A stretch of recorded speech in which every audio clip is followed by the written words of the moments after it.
Hey, welcome back everybody. This is B-Hub here, ready to bring you an awesome video today. I'm very excited for this one. This video is there a replacement for Tayrel featuring Bogwalker?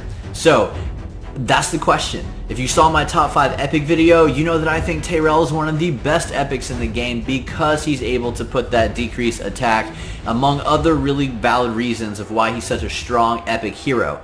But is there anyone who can replace him in your clan boss lineup? That's what today is about. And I think Bogwalker has a good chance of doing that. Why? Because his A1 has the same ability that Tayrel does. If it's fully upgraded, you have a 50% chance of landing the 50% decrease attack debuff. This is amazing. Nothing will help you survive longer into clan boss than if you have this up. This literally reads you last twice as long. So it doesn't matter what kind of team that you run, having a decreased attack is crucial to nightmare levels of clan boss. There's just no other way that I can see it to deal incredible amounts of damage than to last twice as long. So, is Bogwalker up to the challenge? Can he do it? Can he replace Tayrel? Well, I think so. Check this out. Here we go. I ran this earlier today. Almost 19 million damage dealt. Bogwalker on the team. Nightmare level clan boss, 18.82 million damage. Yeah, he can do just fine. He can hang in there. He can hang with the big guys. Now, he just replaces Tayrel on my team. If you want to know more about how I run my team, you can go check out my clan boss gameplay video. But man, 19 million damage in one key is a pretty solid run. That's nothing to be ashamed of. So yeah, Bogwalker is going to be looking pretty good for us. Now, let's get into him. So again, his A1, the decreased attack, that's what he's there for. His A2 attacks all enemies, 30% increased defense buff on all allies, and he has this cool passive where if he gets hit with a crit, he puts a reflect damage buff on all of your allies. Pretty cool. Now, let's go to his masteries. So check this out. This is the way that I have him mastered for me. Now, I went the accuracy route. Here is why. I'm going to give you why I went this support route right here. So the accuracy is incredibly important. When you only have a 50% chance of landing a crucial debuff, you have to land it. It cannot be resisted because you have a coin flip of whether or not it's going to hit the next time. You have to land it. If you drop this debuff late rounds on clan boss, you will die. Your team will wipe. So you have to make sure it's up as much as possible. So I went this route. Now this charged focus right here, it increases your accuracy by 20 when the champion has no skills on cooldown. This is one of the reasons why I don't use Bogwalker's A2. Now the other reason is because my martyr puts up a better increased defense. But if I'm not using his other skills, I get an extra 20 to my accuracy, making him very hard to resist for clan boss. That's so important. You have to land this debuff. Now for you might end up in a situation where you might need that increased defense. It's going to be a judgment call for you, but for me, I like to just use his A1. I think that helps me last longer. If it ever comes up to a toss-up between do I want the decreased attack debuff or the increased defense, always go decrease attack. It takes off way more damage than an increased defense would help you prevent. Trust me. So, we go down here, the accuracy route, the lore of steel, because there's really nothing better in this line for him. Now this is these two are huge reasons why we take this tree. Sniper gives you an extra 5% to land your debuff. Now that might not sound like a lot, but 5% is significant. Trust me, it really, really helps. This is good.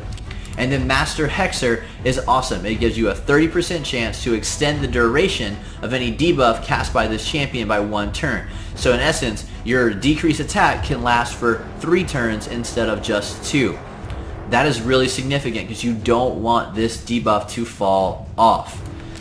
So this is the way that I build him. I'm not saying this is the only way. I'm saying this is a way, and as you can see earlier, it definitely seems to work. Now the offensive tree, we want crit rate, crit damage.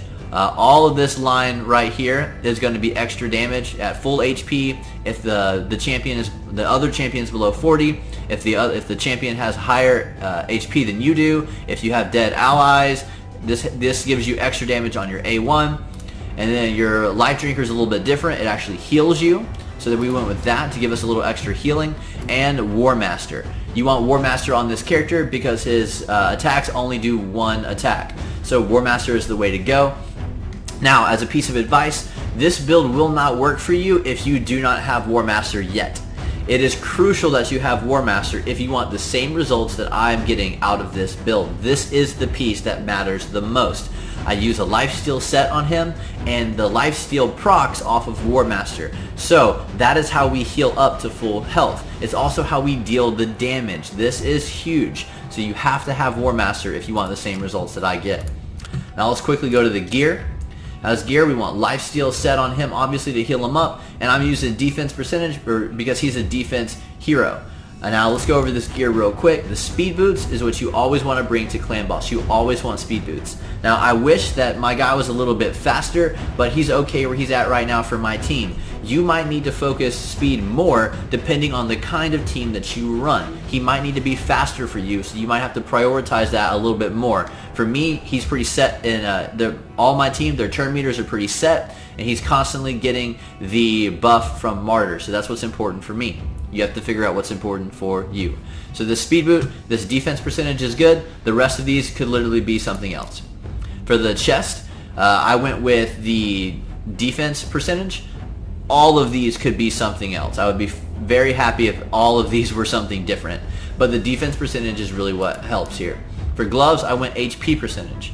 Now, I don't typically like to stack HP percentage and defense percentage, or I don't like to stack double defense if I can help it. Sorry about that. I don't like to stack double defense. HP percentage gives you a different kind of survivability that is very helpful, even on a defensive hero like Bogwalker. So I went with HP percentage because some attacks can ignore defense. So this helps. Now the accuracy is really good on here, and the other things that could be different.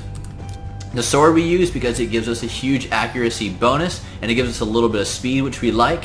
The helm also is going to be giving us some accuracy, which we like, but it also gives us HP and defense percentage. The crit, I wish that the upgrade had landed on something else. I wish it would land on this defense, but that's okay. We just roll with it.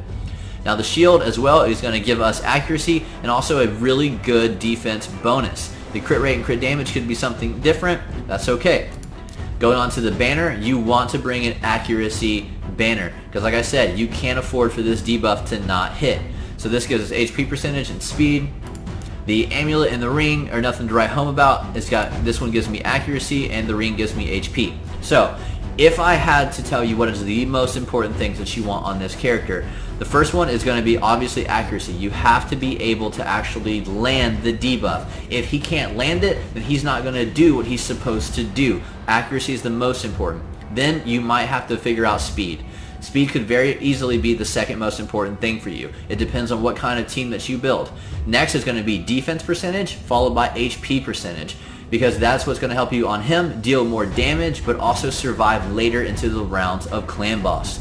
So with all of that said, this is how I build my Bogwalker. I want to go ahead and put it out there that this is probably not the only way to build Bogwalker. There might be other ways that could be helpful to you, but you need to play around with different things. You need to check out what other people have to say and figure out what works best for your team. But hey, can he replace Tayrel? Yes, he can do that, and he can help you deal a lot of damage on nightmare level clan boss, and he's just a rare force hero.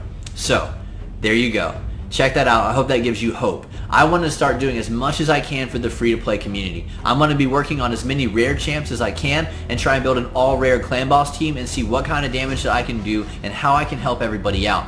But hey, if this was helpful to you, hit like and hit subscribe. I appreciate you watching so much. Thank you for that, and until next time, peace out.